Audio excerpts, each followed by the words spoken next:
So our team wants to know, and our community wants to know more about the two of you and what you're building, and then maybe we can go into the backstory. But first, they accepted a challenge to a game of Jenga. So the way that this works is we'll be chatting and playing Jenga at the same time. Yeah. Awesome. Do you want to go first? You first. So we're playing as we're playing and we're talking. Yeah. Okay. Yeah. So I'm gonna pick the middle one for sure. And depending how quick the game goes, we can do best 2 out of 3. Okay. I feel that. I feel like I really love Jenga. Yeah. Testing my multitasking. Yeah. I know, right? Do you want to start by telling everyone about ZEITG3IST? Well, I'm Victoria. And I'm Lena. So basically, ZEITG3IST is a boutique strategy agency based out of New York. We focus on Web3 gaming and entertainment brands, and we've had the privilege of working with over 15 companies now across the space. To give you insight to my background, I've worked in the marketing space for the last 8 years. I originally came from luxury fashion, have worked across a multitude of different industries, including fashion, obviously tech, media, oil and gas. Yeah. Oh, yes, forgot that. Oil and gas. Yeah, from a social media perspective and so forth, from the consulting side of things. And yeah, we've really just hit the ground running in the last 2 years since Victoria has joined me. And yeah, we now have a 10-person team. So. Wow, that's super exciting. And so before this, you were telling me that you met last year at NFT NYC. Yeah, so it was crazy. So that kind of really leads into my story. So I mean, I have 12 plus years of marketing ops experience.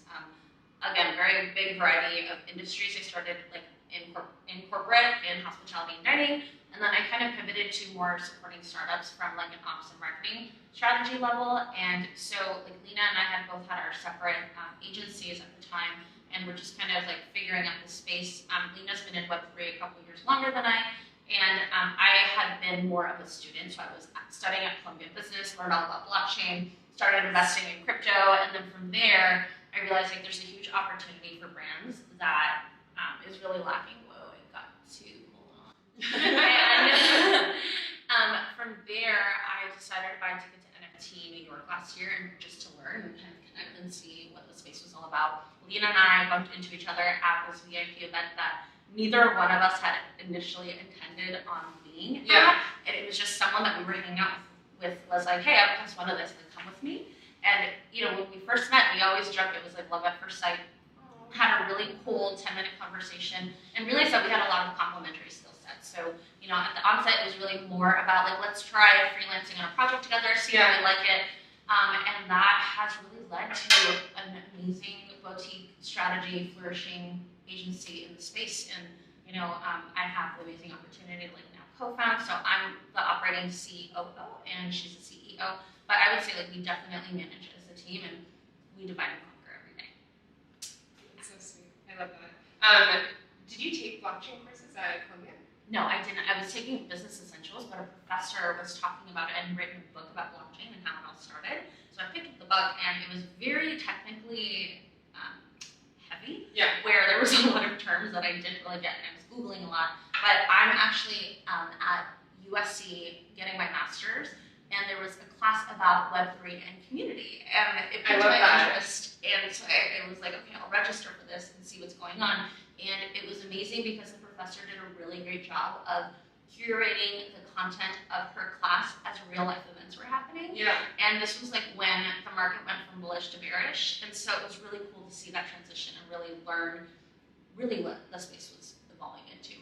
That's awesome. We just put out a YouTube video. We just put out a YouTube video about the best universities in the US to learn about blockchain and crypto. And I'm pretty sure Columbia was on that. This is when I go like this, and the video pops up on the screen to point you back to that video. But we're doing that around the world. So we just posted that YouTube video, which covered the top universities in the US. We have another video coming out. We have a content creator in India, and she's covering all of the universities there. We have a LATAM creator that's covering the universities in LATAM. So it's really cool to see some of these traditional universities talking about Web3, even if it's just blockchain applications, and introducing students to the idea of hey, if you use blockchain in X, these are the things that you can do. And so even 3 weeks ago, we were at IWE in DC, and I brought on a professor from American University who's teaching a blockchain applications course, and he was super excited just to be able to introduce the concept to students. And some of the students were there and asking questions, and we were hosting a job fair. So it was then cool to then show them the types of job opportunities from that course that they can potentially interview for and eventually land. So I would say like it's one of my personal goals to eventually go back and teach, because a lot of the professors that are teaching still don't have Web3 experience, and like living and breathing in the space for almost a year now, I've really just evolved just in my technical skills alone, but also just in understanding like what the potential of this technology can do for the world and how it can make it a better place. So I think there's still a huge opportunity to educate people. A lot of times even people out of school that are looking for a career shift never realize that there's so much opportunity in the Web3 space. Yeah, there's a ton. Pending right now, I mean, we might work with the Department of Education in New York to possibly speak with high school students. So we'll see this summer, but I'm really excited to kick that off for ZEITG3IST. I actually just saw a job posting from NewYork.gov, because I know they're staffing up for their Web3 arm or division. We see those job listings come in every day, so it's very interesting to see the governments coming in and posting those roles. I have to find that role, and I'll plug it into the description below, because I've seen a few over the past like 6 months or so from New York specifically. That's amazing. That's good to know. Yeah, so our community is made up of job seekers in the Web3 space, so I'm sure they're super curious. One, tips and tricks to finding the perfect co-founder. And then two, I'm sure they'd love to know a little bit more about your team and the recent round of hiring that you did. Yeah, so I'd say ZEITG3IST started originally as a solopreneurship and a freelancing gig, and it's blossomed into an amazing boutique strategy. We have a global team now all across the world working at hours in the Philippines, in the United States, in Nigeria. We have someone who's about to move from Indonesia to New York as well, and we have a lot of really exciting things ahead. But from a co-founder perspective, like my background is more so on the consulting side of the marketing space and also as social media. And I met Victoria, and she told me her operational experience, which I struggled with, personally speaking, just because like I was, prior to this, working at Meta, I was consulting on the side, and I was just doing it by myself, but I never learned how to properly manage a team. And when I met her, it was kind of like a yin meets yang moment, east meets west, and it was just like she said, love at first sight. And we worked with on NFL rivals together, 5 mythical games as an introductory client. And then after that, we've just really hit the ground running. So we've had the privilege to work with some household names like Deadmau5's Pixel Links, which we're currently working with, as well as Game 7, the $100 million DAO, and a lot of different NFT projects in the music, fashion, and so forth spaces. So we're really excited to hit the ground running. Yeah, I just want to like tag on to that. So when you think about like a co-founding team, like you don't want to be the same. And I think that's what's really cool about us. Even our time zones for a long time weren't the same. I was based in Orange County, California, and Lena was out here. And so, New York, just in case you're wondering. And what's really important is finding a team where you can fill in the roles holistically. Like we're still a startup, we're still small. We bootstrap everything. We're very mindful of costs, and a lot of our clients are starting up in the space as well.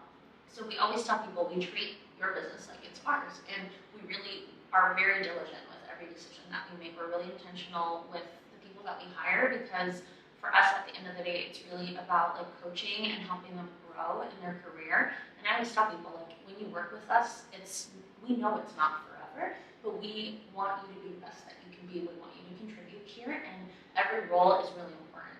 So to kind of like lead into that, yes, I've had tremendous amount of years leading hundreds of people. So I think when I really learned how to do that as a young leader, it was really hard, because you deal with every personality out there, and not just from like a client perspective, but now you're dealing with an internal team where I think like as a leader, I've really learned how to let things go and understand that everyone works differently, and it can't be only my way.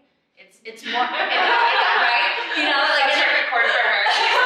Right? Like every leader has their way, and I would say like I absolutely have my way too. But one thing that I've learned, and something that I do my best to like lead by example every day, is it's not about the road that you take; it's about the end result. And did you get there? And did you get there on time and safely? And did you do your best? And when you don't do your best, as leaders, especially like in our company culture, because we've experienced a lot in our careers already, and I think everyone listening to this has definitely had a lot of moments where they haven't had the best manager or the best leader, or they haven't been empowered to do their best job, or they've made mistakes and then they get in quote unquote trouble. It's never about getting in trouble. And I always tell my team that it's more about like, hey, let's talk. Like, what could we have done better? How can we learn from this? And how can you not make this mistake again? On both sides. Yeah, and I think that's so important. And I think because we are still small, we have the opportunity to really make it. I always say, like, we're not a corporate ladder. Like, we're a team, we're a circle.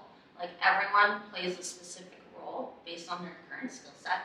But at the same time, like, feedback goes both ways. If I did something that upset you as your like supervisor, I need to know, because if I don't know, I can do better, right? So we have a lot of conversations, even amongst one another, of like, we coach each other every day, and we expect our team to also coach us.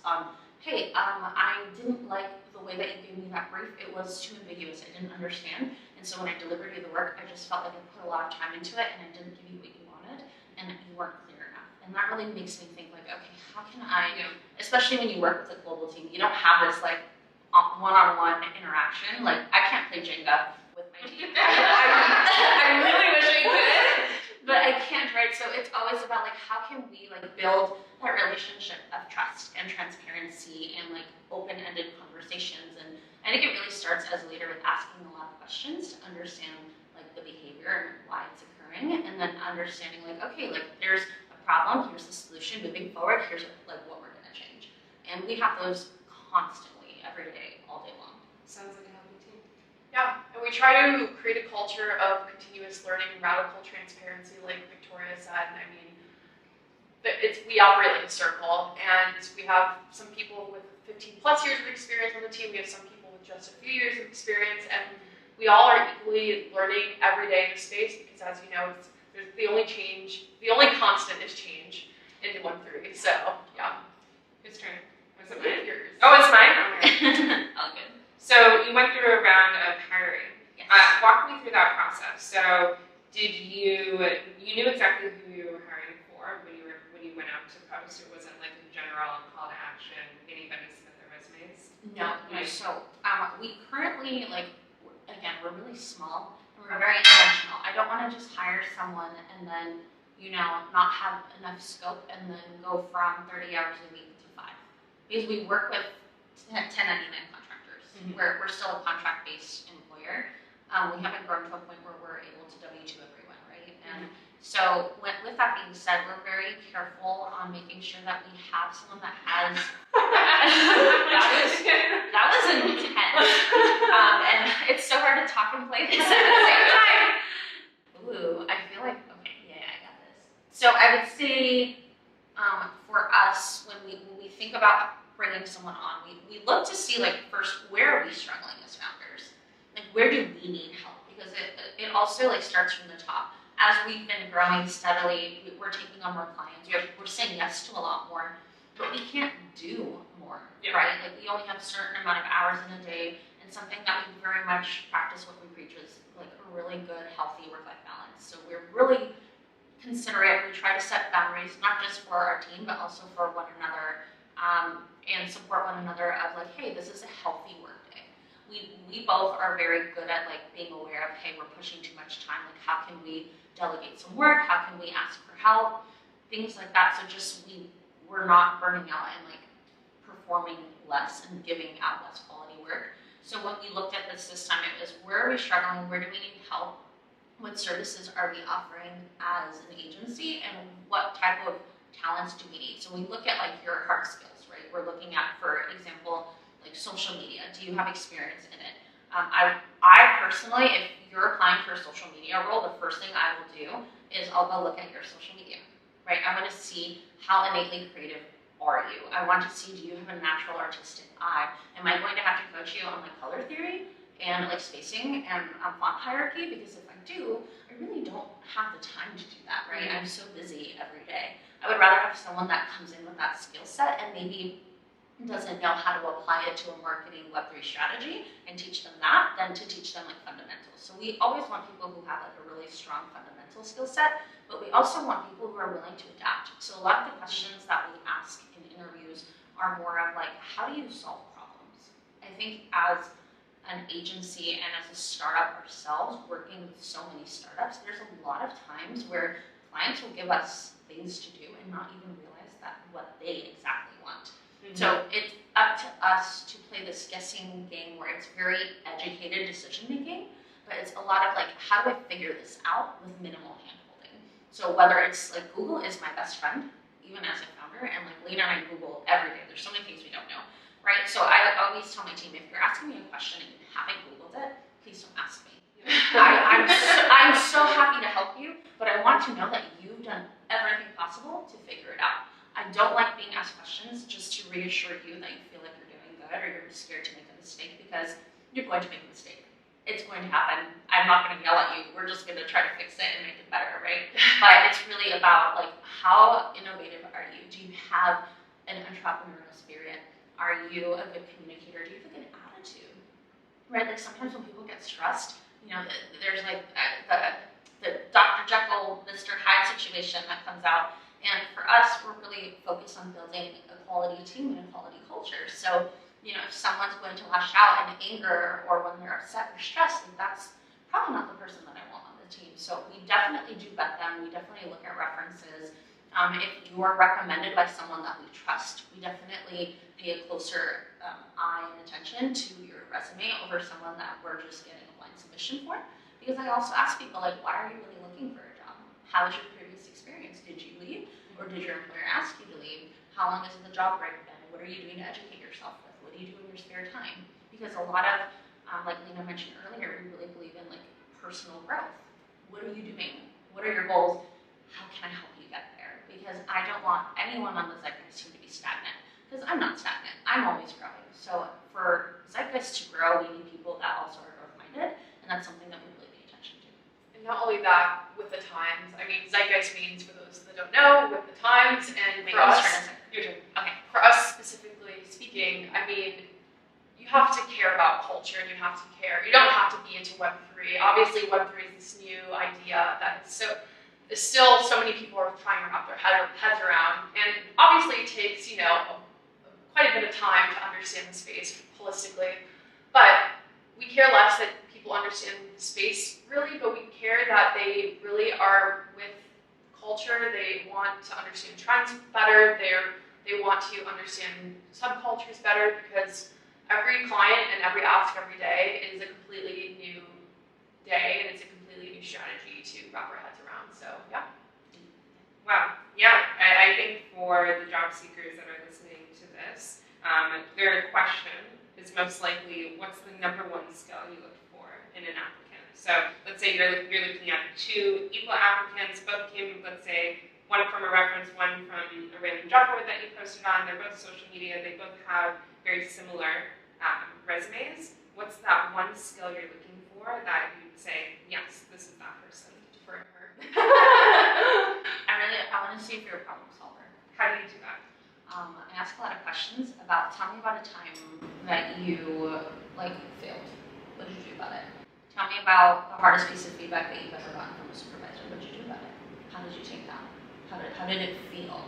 Like, because people, after a while you get talking, like, and Lena knows this, like we have our set of interview questions, but as we have a conversation, like I really want to get to know the person. So if you're sharing a piece of information or telling me a story, I may ask follow-up questions. So I like to dig through a lot of like, oh, well, like why did you think that? Or like why did you dig into, like I dig really deep. I ask a lot of like tell me more questions, because I want to get to the root of like how do you think about problems? How do you think through situations? Because at the end of the day, problem solving also comes with having a great attitude about it. Like if you're not an optimistic person, it's very difficult to face a challenge and be able to like climb that uphill battle. It's all a mental game. You have to play with your mind and tell yourself like, I can do it, and sometimes that's hard. So like getting people who like really open up and like tell me the truth is really important. And I think like I've educated myself a lot, and I do my best to continue to read. Like I read a lot of like psychology books. I read a lot of like body language books. I read a lot of like, why do people behave this way? Because when you tell me a story, having that background as an interviewer of like human psychology and behavior really helps me piece together very quickly, like when are you lying to me? too. Like, okay, what's like really the question? Again, that struck a chord. Yeah, right? Like, I can tell right away. And like, Lena always is like, how do you know? Like, when you interview people, Hundreds of people. Hundreds of people. So just for context, I was a district manager. I operated millions of dollars in revenue. I had over 600 employees for a quick service restaurant brand, actually, Panda Express, if anyone's wondering. I love Panda too, and I love it. And I still have the best relationship with a lot of my leadership team from there and a lot of like my old teammates. And it was really because it's a great place and it's a great company culture. So if you're not looking for a job at Web3, maybe that's something up your alley. But back to the conversation, it's one of those like, and I remember being like a young leader. I just got promoted, and I was working with my regional director, and I was like, how do you know? Because I was blown away by that. And he's like, you know what? When you meet so many people every day, when you talk to people every day, people, you know, like character archetypes in books are there for a reason, right? Like people fall into archetypes, and once you learn to identify key behaviors, you will learn very quickly how to assess the situation and assess a person. Did you see a lot of fraud in the food certs? No, because we conducted them ourselves back then. Gotcha. Is that normal to do? Yes. I don't know. I mean, I've only really worked there. I worked there for 7 years. Okay. So they have a very particular way of doing things. Yeah. It's very difficult to be anything fraud. Yeah. They are very much by the book. Yeah. So, and I'm guessing then we would proctor the exam. Yes, so we would have like proctors that we would trust to facilitate those, and a few of like the higher level leadership in the ops team would actually go take the proctor test, learn how to proctor, and then conduct it themselves to make sure that people not just are learning like the fundamental food safety knowledge, but they're also learning how Panda conducts food safety. Because actually, a lot of people don't know Panda is one of like the best places and cleanest places to eat, and they have like a black pearl in food safety. They're very strict on everything.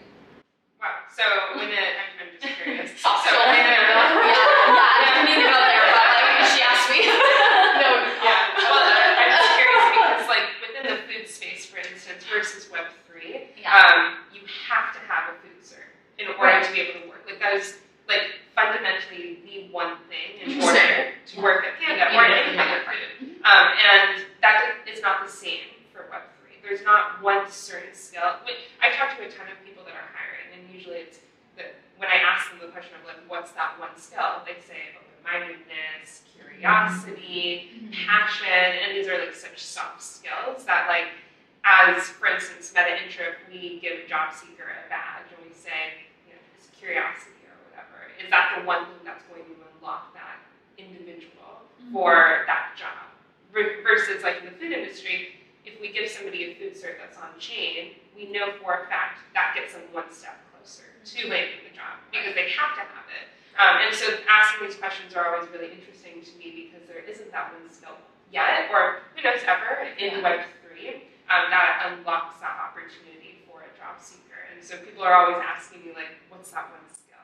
What's that, you know, what's that one thing as a job seeker I can have on my resume or as a cert that will get me to that next phase? And in Web3, it's a lot of soft skills. It absolutely is. But something like fun fact about like food industry jobs, like if you come in and think about being a first-time employee, you don't have that food cert. So sometimes you'll get hired and they'll tell you, okay, before your first day, you need to have this because they really are still looking for soft skills, right? Like they want to retain employees, they want to help them grow. So I always say, like as an interviewer, we all tend to lean into those soft skills first because it really shows the type of people, and you know, every employer wants that quality employee. Yeah. Come and stay and grow. Yeah. And last question just on that because I haven't had an opportunity to talk to somebody that's within that space.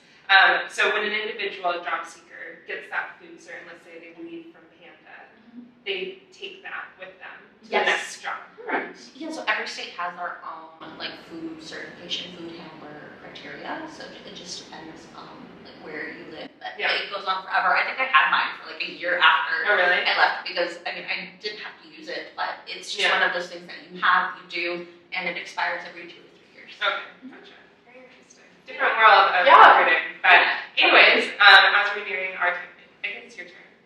It probably is. Talking, it's so hard to focus on the thing. Sometimes for companies that come in, playing this game allows us to ask like deep, juicy questions because they're distracted. So we've gotten some real truthful answers out of this show.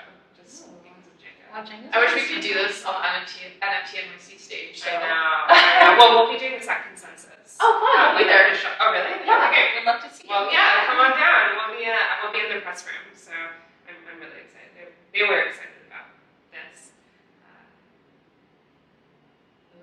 It's getting juicy. Yeah. Just the good stuff. So you're here at NFT NYC. What's the goal? I would say, at least when we talk about it, and this, I don't know if everyone does this, but we have a meeting before we go to any conference, and we ask ourselves our goals. So that's a great question. So one is our goal is to meet a minimum of 50 new people, and like we record that, we have like their contact info, and then we follow up with them and see how we can serve them, whether that's with our current core offerings, or even if it's just being able to introduce them to someone else, or just being in their little black book. And then for us on a personal level, at every conference we do have a lot of friends that we love to see, previous clients, current clients, strategic partners, and it's really about like maintaining and building those.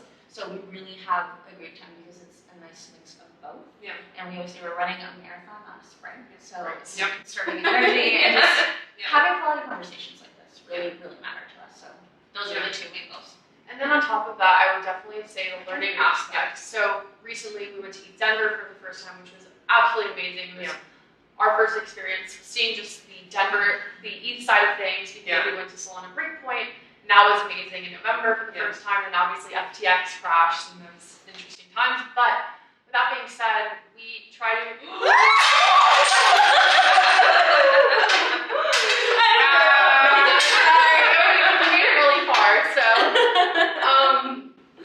what are we talking about? So for us, we really weigh our time based on percentages. We did great. And honestly, for this specific experience, we want to do 50% networking and 50% learning. So something that we're focusing on this time around is obviously attending panels, speaking to different people about the trends in the space, what we foresee in the next few years, and so forth, because obviously boots on the ground, that's the most hands-on experience you can get with people. And for me, like, I'm a connector at heart, and I just love meeting people, and it's just, like I said with Victoria, a meeting moment for us, because my job is to meet new people, her job is to retain, and we just kind of work together like, water and fire. So, yeah. It works really well for conferences because even in our day-to-day roles, like Lena does a lot of like the cold outreach, she's really head of BD, and I'm head of like client relations.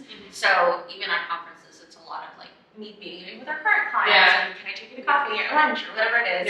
And then Lena's like, I just met 20 people and I got their phone numbers, and this is great.